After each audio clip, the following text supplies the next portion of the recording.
My guest today is a project officer and a clinical nurse specialist for WA Health. She has worked in numerous hospitals around Perth, Western Australia, but you see, it's her charity work which has impressed so many people. Jane is the director of Homelessness We Care.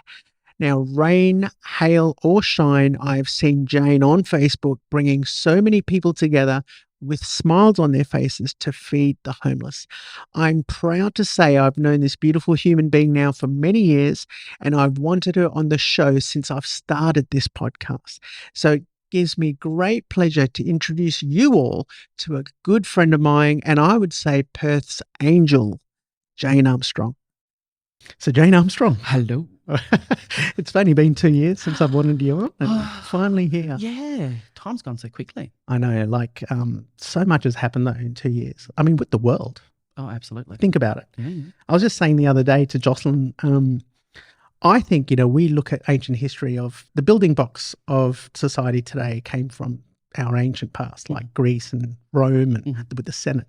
I think in 1,000 years, people will be looking at this time as the building blocks of what's going to happen. As in, we're in the information age. We've gone from horse and cart to space flight. Oh, yeah, it's a bit scary, isn't it? To it could be colonization of an intergalactic species. I mean, huge things. Absolutely. But, as with technology, there is repercussions and effects of that, especially with the young. And I thought, who better to get on to talk about also what you do. We'll talk about what you do for a living, but also what you do in charity work and how you've seen the differences in the last 5-10 years or and what. Don't give away how old I am. 60 years ago, Jane, when you first started. How rude. So tell everybody, what do you do for a living? So my paid role is I guess I'm a community mental health nurse. Yep. My official title is clinical nurse specialist, which is kind of like middle management, I suppose. Okay. And I'm a senior mental health practitioner. So that's my paid role. How did you get into that? And why did you go that way? Was it intentional from the beginning? No. So when I was growing up, I was either going to be a nurse or a cop. Oh, is that right? And I was too fat to be a cop. So nursing it was. But I very, very quickly realised that as much as I loved nursing in general, which is, looking after the physical health, what really mattered to me was actually being able to talk to people and have a rapport with people and sitting there and actually connecting with them and having that that really heart-centered conversation. Yeah. And you can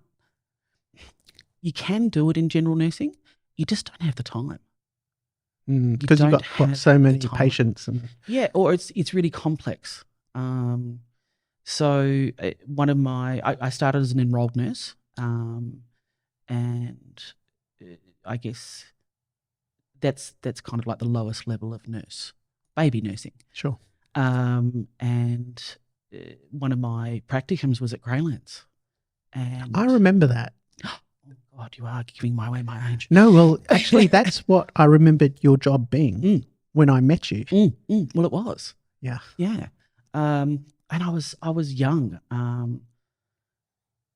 and I fell in love with it because it was real. It was speaking to people. It was being able to see them as the person, not the illness. Yeah, that's important, right? It's so important in so many ways. And certainly when you see someone as the person, you see them as the physical body and the spiritual body and the sexual body and the mental health body. And it's that's what people are made up of. It's not just a physical illness. I think so. Yeah. I think people are starting to realise that now. It's been a long time coming. Yeah.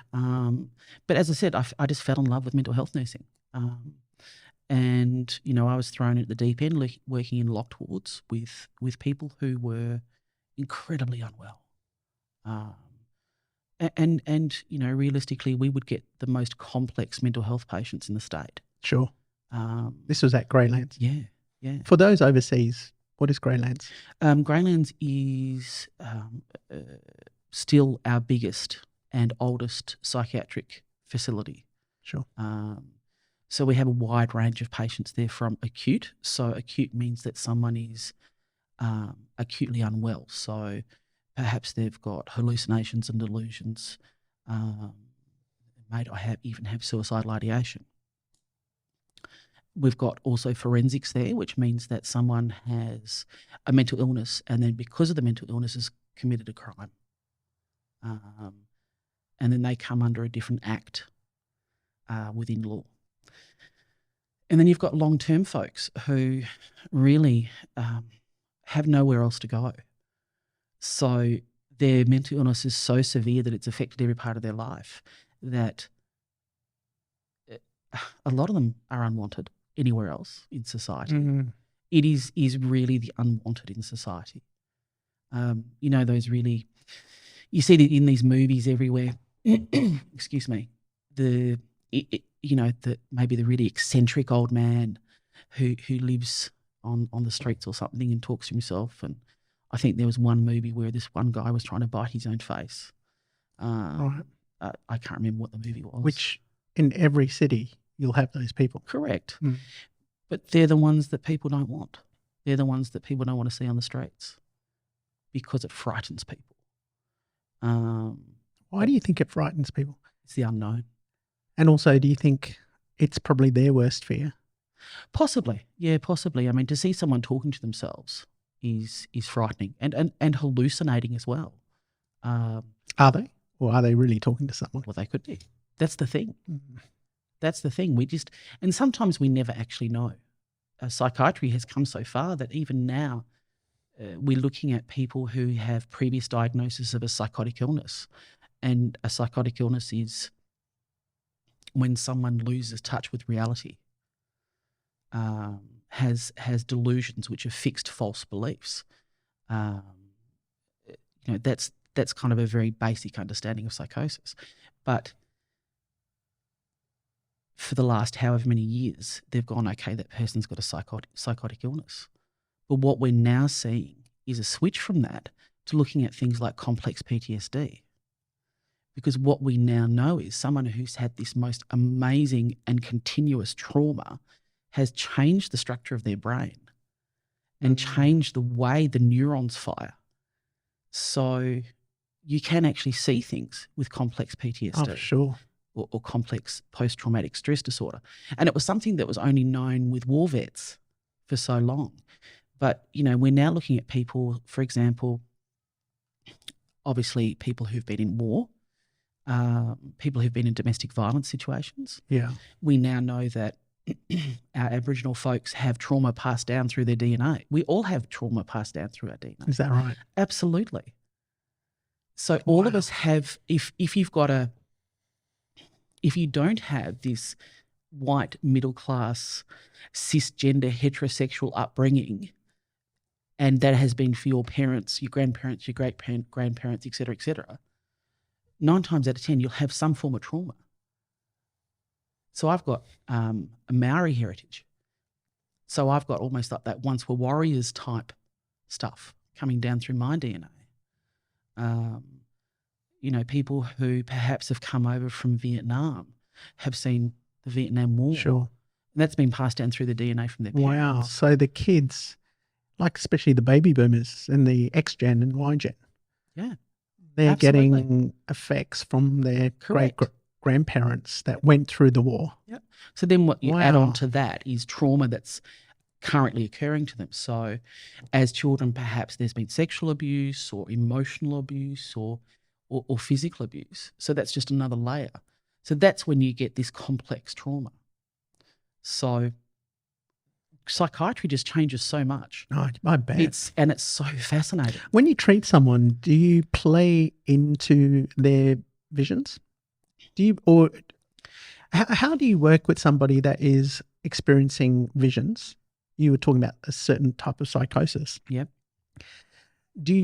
Is it just to listen to that or do you try and guide them out of that or play with those visions in order to heal them? It absolutely depends on the person Yeah. and the situation. We like to talk about the idea of person-centered care, but that really is what you do. We often work with people who've got auditory hallucinations, so they might hear voices or bells or anything really. Then they've got visual hallucinations, so they might see things. It could be anything from, we'll take my wife, for example. She was quite unwell for a little while and she used to see the Undertaker. And it was an 18th century Undertaker, with the white, high collars and the tall hat and stuff like that. So, and you kind of go, okay, so what do you think that's about? And then you have a discussion around it. But I'm able to do that with her because she doesn't have a psychotic illness. Sure. She's got complex PTSD. Wow. Someone who's absolutely psychotic, a lot of the time if they are, visually hallucinating, you can't really interrupt them because they're just so in that visual hallucination. But that's stuff that we know now. 50, 60 years ago, you would just go, oh, they're crackers. Yeah, I looked at a hospital yesterday. I knew you were coming on, and it was very different 50 years ago. They would lock them in a room, and with a tiny hole in the door, and you see them poking their hands out the door, and electric shock treatment, and they're still doing that. Are they? Yeah, but it works. It does work. Yeah. So it is a chemical reaction in the brain. I mean, it's not the cause, but there is a reaction in the brain that allows them to see things, act in certain ways. We don't really know. That's the thing. For some people, they may have an organic change in their brain. So, for example, people who get dementia with Lewy bodies, that means that they get visual hallucinations, but that's because the structure of their brain has changed, which then means that the way that their brain works changes.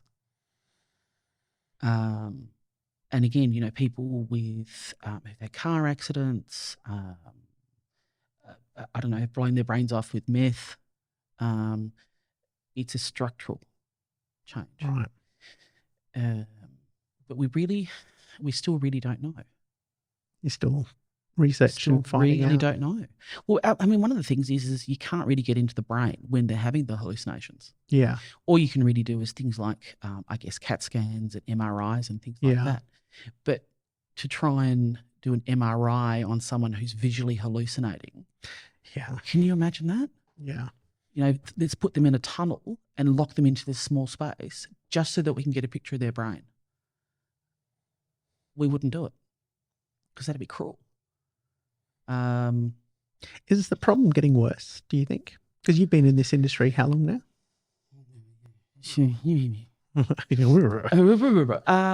I think I guesstimated the other day, probably about 28 years. Wow. Yeah. See, you look about 30. What's going on? Thank you, love. It's my oil of day. Wow. So what do you think, Jane? Do you think the problem's getting worse, or it's just being diagnosed more now? I think things are changing. I think things are changing. And I think as we learn more and we experience more, we know more. The other thing is that we are learning more through research. So we know now that trauma's passed down through DNA, which we didn't know about 10 years ago. Yeah, that's incredible. Yeah. We now know that there's different ways that we can treat different things. So, for example, with depression, there's several different treatments. Depends on how serious it is and what type of depression it is. I was reading how many different types of depression there are. I just didn't understand it because, you don't until you look more deeper into it. And oh my God. Yeah, it's interesting, isn't it? Yeah, very interesting. And I think, to have a diagnosis of depression, you have to have had the symptoms for at least 6 months. So that's basically what you get a diagnosis from. When you say the symptoms, What are they? Low mood, and for some it can be reduced appetite, Sleeping. reduced sex drive, reduced sleeping, but then you can have it the other way. So you can have a greater appetite, you can have more sleeping. And so this is when we see that quite often someone will get a diagnosis and then they'll get a differential diagnosis, which means, so it's probably this, but it could also be this. We're not quite sure yet, because there's so many overlaps. So, there's overlaps between, schizophrenia and schizoaffective disorder. Right. So, quite often, depending on the clinician, the doctor who's making the diagnosis, because we nurses can't make diagnoses, although we try. You spend probably more time with the patient. We do. We can advise, certainly, but from a diagnostic viewpoint, it's not up to us to do that. But what you'll see is that there's very similar symptoms, and then the more they're observed, the more conversations we have and time, you'll get to learn exactly where this patient's at. So again, that's sometimes why you don't know straight away what's actually wrong with someone. Time tells. Yeah. Because I was listening to somebody talking about the difference, and they said, look, it's like a normal depression. Like people get depressed on certain things. Like I remember when my sister passed, I go through this, but to me, I thought, well, I'm grieving. That's normal. It's normal. I'm depressed. It's normal. I'm trying to find and fill this void that was left in my life. But then when you're clinically depressed, it's like 18 hours a day. Don't want to get out of bed. Suicidal. Yep. Potentially, not potentially, always. Yeah, not always. Lack of motivation for things that you were motivated about before. And no enjoyment in life. It's called anhedonia. Right. So there's no enjoyment. That has to be chemical, right? Like, we just don't know. Like serotonin, dopamine, what's the other one? Neuropinephrine, or like there's these O-means, Yep. The lack of that. Well, certainly that is definitely one way that people can become depressed is definite low chemical structure in their bloods. But the other way is quite often reactive depression. Sure. So, for example, trauma. If you had grieved and not come out of that grief. Sure. And it had gone on. Sure. We would say that's a reactive depression because it's something that has caused it. Right. Before then, you didn't have it. Yeah, But true. when you lost Furno and you didn't come out of it, that's a reactive depression. Right. Yeah. And we would say it's an unresolved grief and things like that. Because I went for nearly a year, but I knew the month, it was January this year. I felt like I was emerging from deep waters. Like, and all of a sudden the colours are brighter? Yeah, and motivation came back and, I knew then what had sort of happened. Even though I was fine through the process of before she passed, I wasn't prepared for the void left after. That was a big thing for me. But then, looking at depression online and doing a bit of reading before you came on, I suddenly realised what variety they are in depression. Absolutely. And I'm sitting there going, how do you diagnose? And two, is there a cure? Are we just handling the situation or is there a cure? And what is being a teacher for 12 years, I did notice a difference with the students coming through. And I didn't know whether that was social media as being a part of that, making people more isolated. I'm on social media, but I'm an older guy. I'm a middle-aged guy. So, I've got nothing to prove. Like there's no ego there anymore. It's like, I know my place in the world. Correct. But the youngsters coming through, it's terrible. They're looking at fake lives for one, realizing their life's not like that. We're being told at a very early age that all you have to do is think it and you'll get it. And so suddenly now they're not getting it. Something's wrong with me. Also, being medicated very early so they don't feel what that pain is, to build a resilience and a resistance to that pain. And I used to say to my students that it gets like school is fine. Life is tough. It gets tougher. Yeah. Oh, yeah. Adulting is hard. Adulting is hard. I don't like it. I want to quit it often. Yeah, I want to go back to being an 11 That's again. right. Don't think about anything. I don't want to pay bills. Yeah. But, I often used to think, and I sort of had, look, it's not the cause of depression, but there's a big thing about self-worth, where self-worth comes from. And, Jocelyn told me that, Wayne, if you lose everything, including family, job, everything, you're on the street, whatever you have left is what you should build your self-worth from. It's not an external thing. A lot of people, especially the youngsters now, their self-worth comes from how many followers they got. Adults come from how big their house is, what cars they have. But what I found out, and this is quite interesting actually, with Buddhism, Stoicism, some of the philosophies, even neurobiological science, happiness does not equal pleasure. Correct. Pleasure is not happiness. Yep. And there was a Buddhist philosophy that we are in a constant state of suffering because we are constantly pursuing pleasure. Correct. And so what's happened is pleasure is a dopamine. It doesn't give you peace. Happiness is peaceful. So you're That's constantly... why the kids love the pew, pew, pew, pew, pew, pew. They do. It's a dopamine hit. And adults that will buy a more expensive car. But you see, dopamine doesn't last. No. And in fact, the body builds resilience to dopamine, which means you need more dopamine in order to get the same pleasure. Absolutely. So I found and I realized that we are constantly searching for pleasure, not because of the pleasure of the things we buy, but it's the relief of the pain and suffering that's within. Yeah.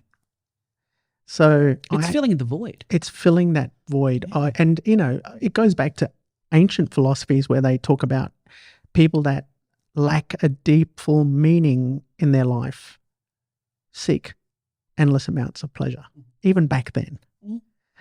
But, and it's this never-ending circle. And I'm thinking people are putting their self-worth in the external things.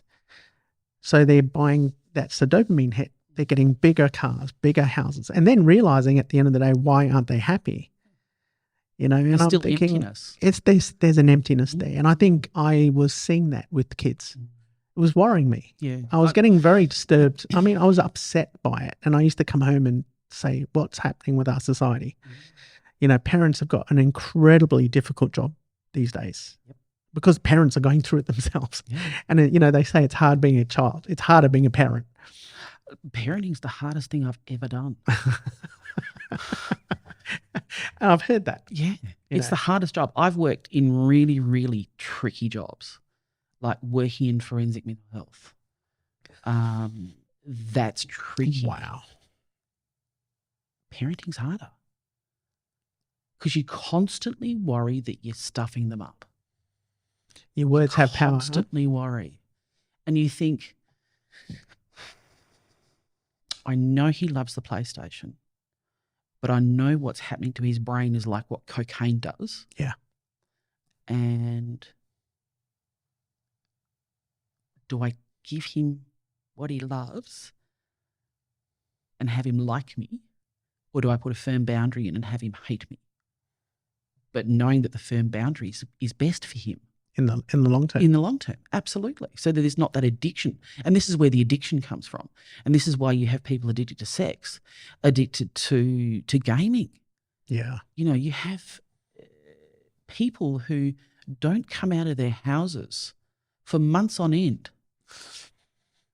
I've heard that really bad in Korea and Japan. And they have these camps where, they taken out of their homes by their parents, and these people come and collect them in buses and take them away for like 2 months. And they're all going, oh, outside, fresh air. Yeah.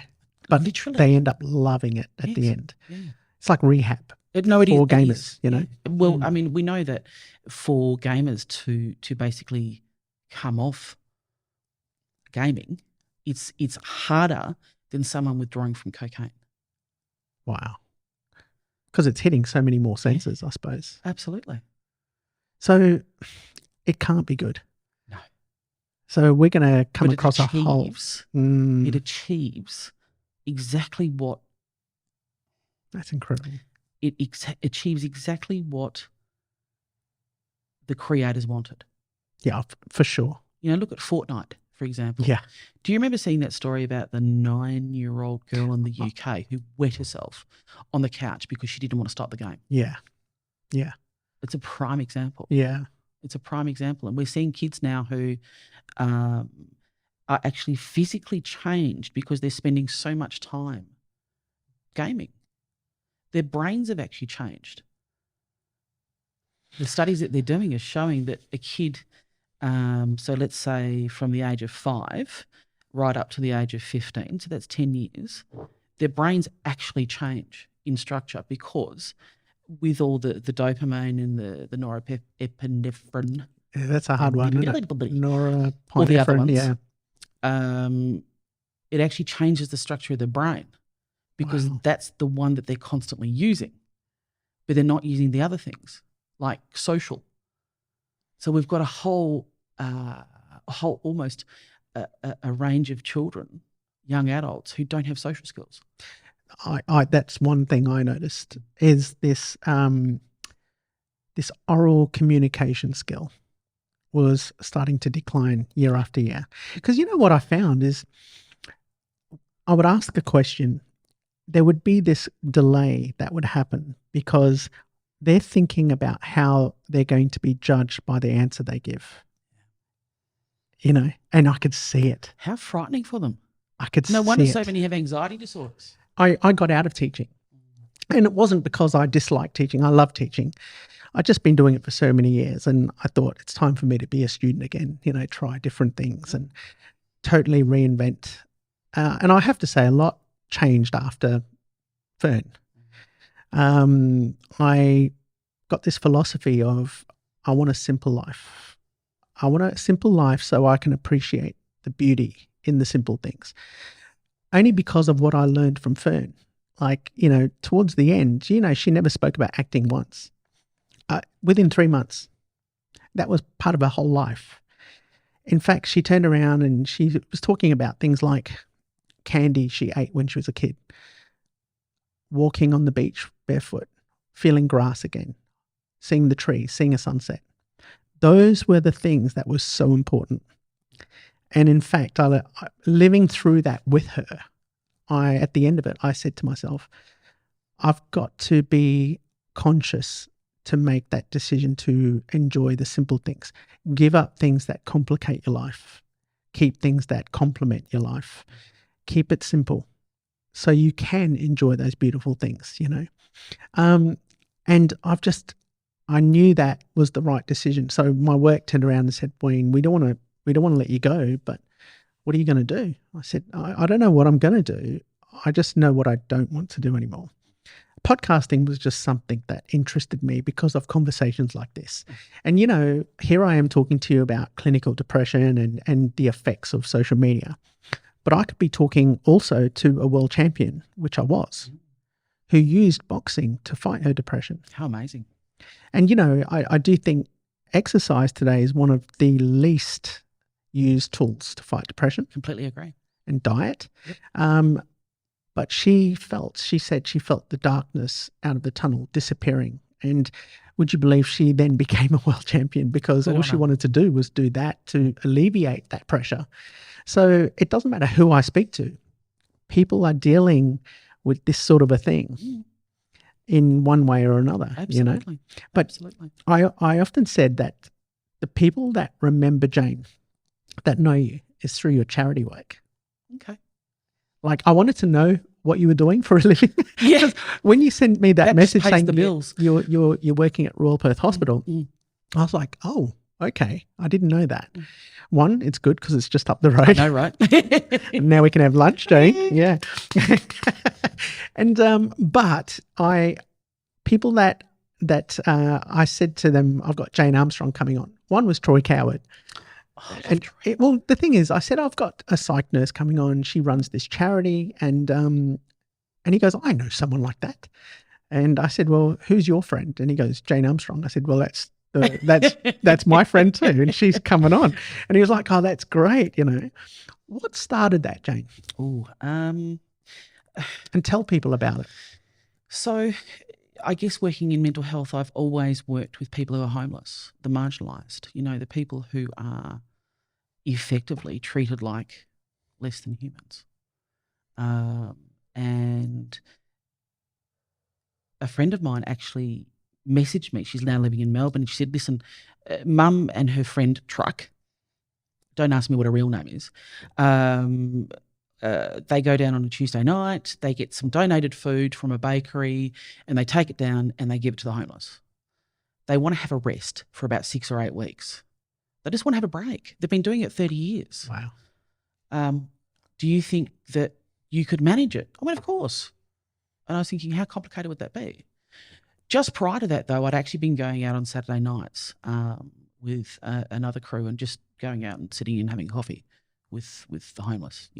St George's Cathedral, I think it is. Sure. And just having conversations. Because I just thought, well, I've got so much, and conversation is nothing. Yeah. Some TLC is nothing. Mm.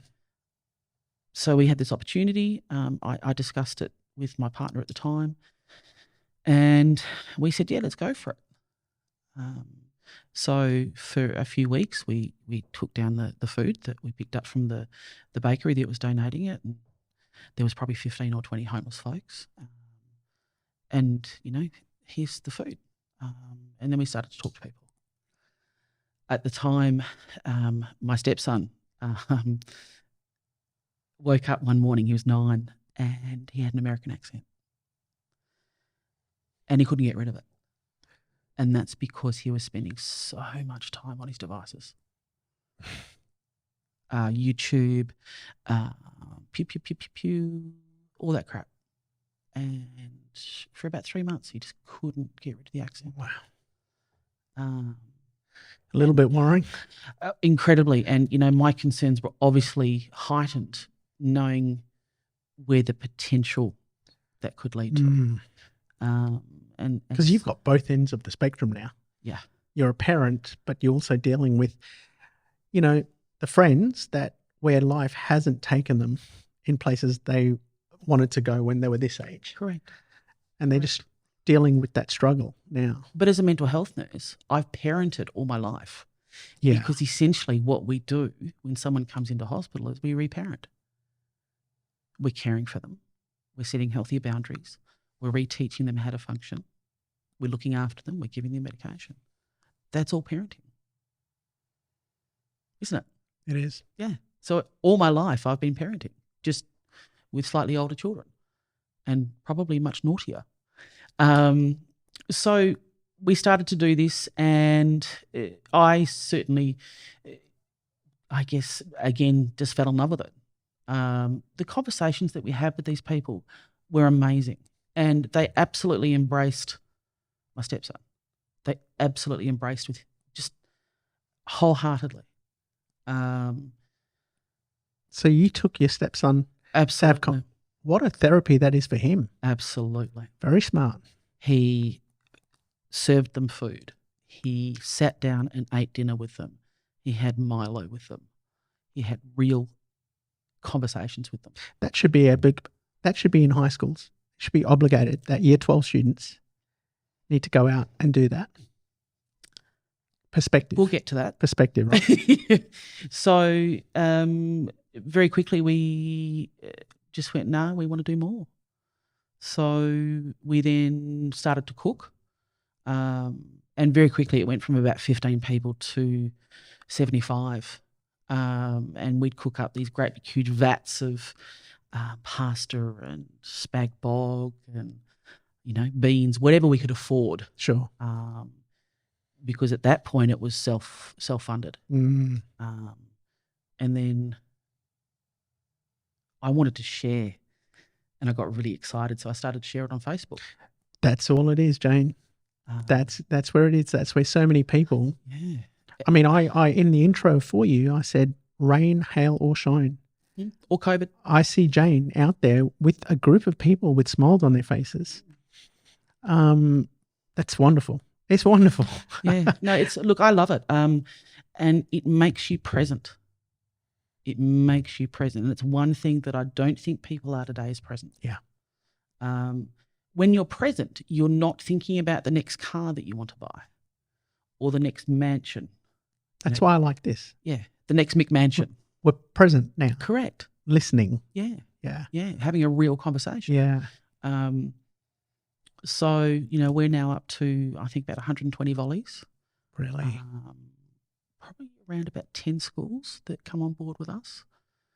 So there are schools? Yeah, absolutely. Fantastic. Unfortunately, we're not allowed to have under 18s, which is a real shame. And that was... Because of what? Supervision and all the things that come with that? Associated with the risk, really. Sure. And, rightly or wrongly, I miss having the kids down, though, to be able to sit and have those conversations. Yeah. And never felt unsafe, and I never worried about the kids because our street friends would look after them. Yeah. They look after us. Mm. I think in 7 years that we've been running, we've probably had maybe half a dozen incidents where I've just said, pack up, we're going. Yeah. But have never felt at risk, personally. But, there are people that's like us that's just had the wrong things ditched at them in life, And I get really shirty when someone turns around and says, oh, they're just a druggie. Well, people take drugs for a reason. Yeah. People take drugs because they want to have relief from the pain that they have. Yeah. That is the core reason. They don't do it just for shits and giggles. Mm. People don't choose to be homeless. I had a conversation with a lady the other day and she said, such and such, she likes to be homeless. She chooses to be homeless. And I just looked around and went, would you choose to be homeless? Would you choose when the recent downpours that we've had to have to try and find somewhere dry to sleep? And if you got wet, to then have to go and find somewhere that will give you dry clothes? Would you choose that? Would you choose to try and find a toilet in the middle of that downpour just to go and use the toilet? I don't understand this attitude. Mm. So it's been great. So your job is bringing that conversation and allowing people to understand that conversation better. Absolutely. On so many levels too. It's all about the reasons why people are homeless. It's mental health. It's physical health. It's grief. It's societal now as well. Absolutely. At the expense of, when you start seeing young parents that cannot rent anywhere. No. Because it's too expensive. Yeah. They're not can't even get a rental. That's what I'm saying. They can't even get in. I mean, even if they could afford it. Yeah. There's nowhere for them to go. Yeah. I recently had Ida Hobbit was recently, which is International Day Against Homophobia, Biphobia, Interphobia and Transphobia. And I had this amazing panel of amazing individuals. And one woman who was assigned male at birth, who's transitioned to a woman, has been looking for 18 months to find somewhere to live. She's been sleeping on someone's couch that whole time. And when she has found somewhere, they've seen her and gone, no. Because she's trans. Oh, really? Yep. So there's so many of these complexities that people face. Do you think it's Perth specifically? We're always a little behind the times with understanding. Yeah, look, I do. I don't think we're quite at the point that the eastern states are. Mm. I think we're still probably 10 to 15 years behind. Really? That much? Certainly when I came out, however many years ago it was many years ago. Well, black and white televisions? Yeah. How rude. You know me far too well. My issues, I lost a lot of friends.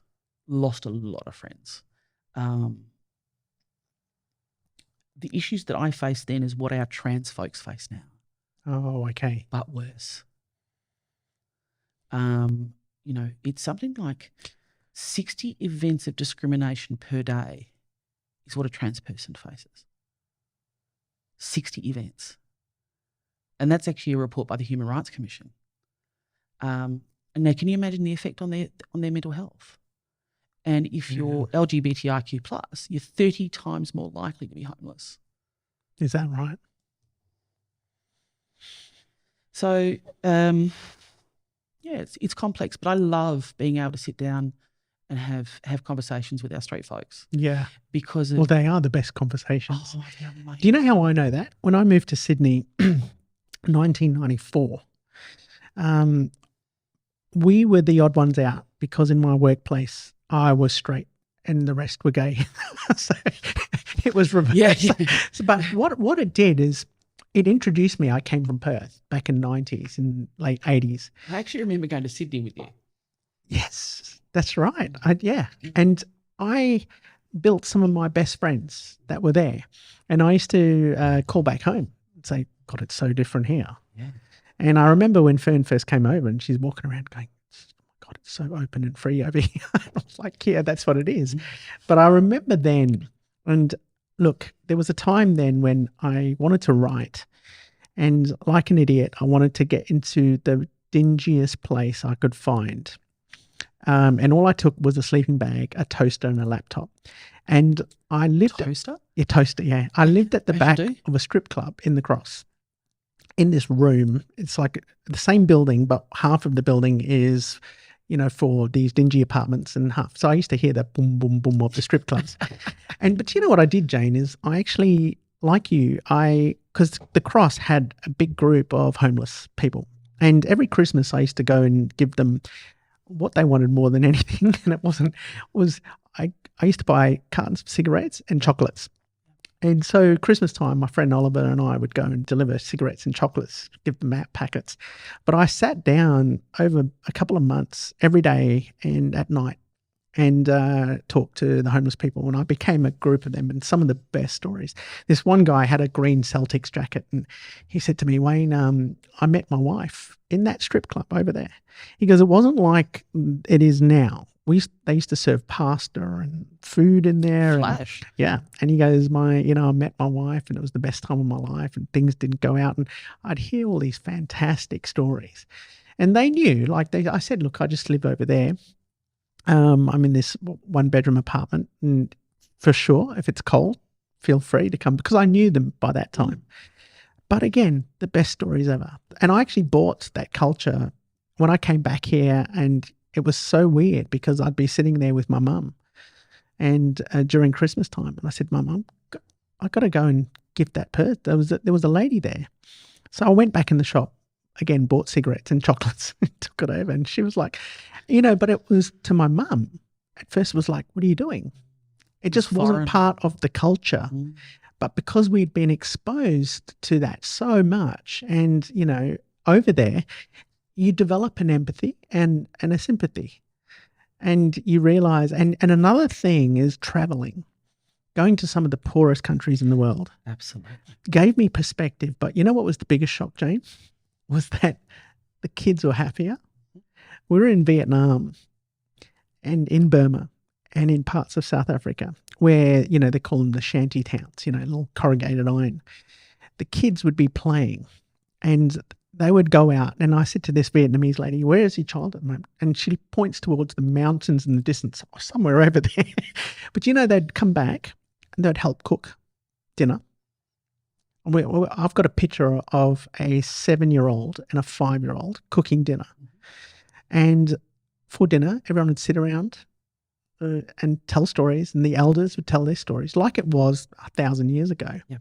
But what I realized is the kids didn't want the next iPad because they didn't have it to begin with. So, there wasn't a dopamine hit there to have. Their dopamine hit was going out into the bush and using a stick to build something. Yeah. Or dig a hole. Yeah. And in a way, it was our childhood. Correct. They always said that, the BMX bikes lying on the ground at the front of the house was a good moment because all your friends were over. Absolutely. Absolutely. But, we built ramps, we went into the bush, and I'm so happy we grew up because we were the transition of the computer age. The games were just coming in.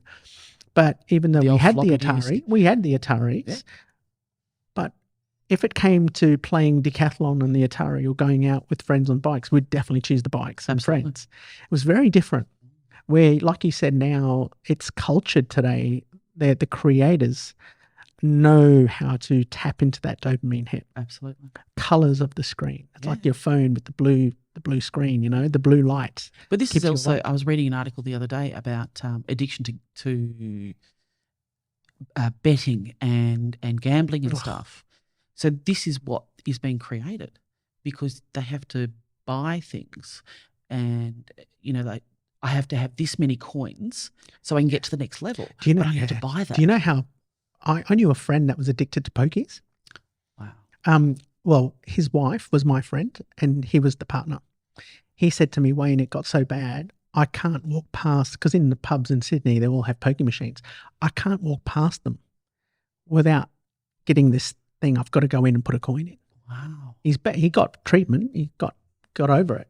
But he was telling me about that addiction. And I was like, are you serious? He goes, Wayne, it's so bad. The problem with gambling is you don't just affect yourself, you affect the people around you. Correct. So, but like any addiction, the primal cause of any addiction is the dopamine hit. Right? Absolutely. God. What do we do, Jane? I think we're lucky though. I think we grew up in an era where addiction was an alcoholic, a smoker. Yeah. That was addiction. Yeah. Addiction now is gambling, it's gaming, it's drugs, it's alcohol, it's sex, it's buying. Shopaholics and all that. Yeah. There's so many different pressures now. It's no wonder people have mental health problems.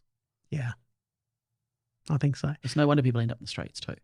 Yeah. Really. And I think it will get worse. Unfortunately. Unless there is this massive EMP, electronic magnetic pulse, wipes out all electronics. Then everyone has to sit there and go, well, we've got to go get food. We've got to go hunt something. Kids don't have electronics. I mean, unless it takes a great reset or somebody intelligent uses the gaming to get them out of that gaming. Yeah. Because, there's a game now with mathematics. Jocelyn worked in technology and she worked with the two guys that programmed Grand Theft Auto. And they were from Oxford and now they were working in America. And Are they using their powers for good now? Yeah, they are. Well, one thing one guy said is that they're now, which is, it's bad at the same time, is you talked about Fortnite. And I think the other game is the war game, Call of Duty. That's it. Like they're teaching them maths using gaming. Okay. So if you throw this, the trajectory of this, and they're teaching them, so they're trying to work within that realm, but it's like it's like, what do you do? Too little, too late. Do you think so? I mean, look, there's so many things with technology that are good. I mean, we've got PET scans, which can actually look at the perfusion of blood through our bodies, MRIs, all these different things. You can now have remote surgery. It's fantastic. It's amazing. That's using the powers for good. I don't know. But look at the youth. The youth today is going to be leading the country tomorrow. It's scary, isn't it? It's very scary. That's what scared me the most when I was teaching, because I'd see it every year. Every year I'd be looking at kids that were on so much medication because they would have to fill in the form, also because of what we were teaching. And, I was teaching social media for mass communications. Wow. Okay. And the first thing I used to say to them is always shoot for respect, not attention. It lasts longer. If you're just here to get attention by social media, it's going to come and go and it's going to hit you in the ass. But if you're good at something, it means your worth is not this. If you play the piano well, learn off others that play it better. Attention will last longer. It's more respectful because you're going for respect, not attention. And I thought, well, like you, I was in a position to sort of try and make that journey that transition a little bit easier so they don't just go off the deep end, because it is like the way we are going, and I find it worse in Asia. Do you know, Jane, I was in a hotel and there was a husband and wife, our age. Every morning for breakfast, they wouldn't say anything. He would be on one phone. They would be playing a game. He would be playing his game, different game. She had two phones playing her game for an hour through breakfast while me and my friends were talking, and we'd be like, oh, there's our friends again. Wow. And can you imagine if they have kids? So when you see restaurants and you see families and their kids are on iPads and the parents are on phones. They're all on phones. They're not talking to each other. What the hell? I know. And I find it worse. I find it worse in the Asian culture. I don't know what it is. Well, it's part of the culture, isn't it? It is part of their culture. And to me, it's going to get worse. Yeah, I wouldn't be surprised. It's going to get worse, So where do you see the charity going from here? In the interim, we'll just keep doing what we're doing. I know every Tuesday night we feed between 150 and 200 folks. We try and make it as nutritious as possible. We'll just continue doing what we're doing. Where do you do that? Down near... is it one particular place or a few? Yeah, no, it's near Mackay train station. Mackay? Yeah. MacGyver or Mackay? Mackay. Where is that? Do you know where the Royal Perth multi-storey car park is? Oh, okay. Just near there. Oh. Yeah. So not far from here? Not at all. Okay. Spitting distance. So if people want to contact you or want to go Facebook page. Through Facebook, which is Jane Armstrong? No, Homelessness, We Care. We Perth. Care, Yeah. I brought that up at the beginning. I'll put all that in the show notes. Okay. In that way. Thank you. So your goal is just to keep doing what you're doing. Yep. And is the problem getting worse? And we talked about this, but can you physically see more people? I think so. Yeah, look, I mean, I think we've seen, certainly over COVID, COVID was tough for so many people. So many people lost their jobs. And then... or domestic abuse went up. Oh, domestic violence went up hugely. Hugely. Oh, that's what we would read about. Yeah, absolutely. Because you know why? People are so used to spending time apart. Correct. They don't really know their spouse. Correct. Well, this is why people Of their successfully partners. have relationships in FIFO, isn't it? Yeah, true. Um, It's a worry for them to give up FIFO. I had a friend, a wife, and she said, Wayne, it's just weird because when he comes back, it's almost like he's stepping on my territory. Yes. And we have to make rules, and and also he wants to come back and relax because he's been working. I've had the kids. I want to break. I want to break too. And they had to work out this sort of equilibrium balance, which they have done. But I find it very concerning as well that you're more comfortable being away from the home.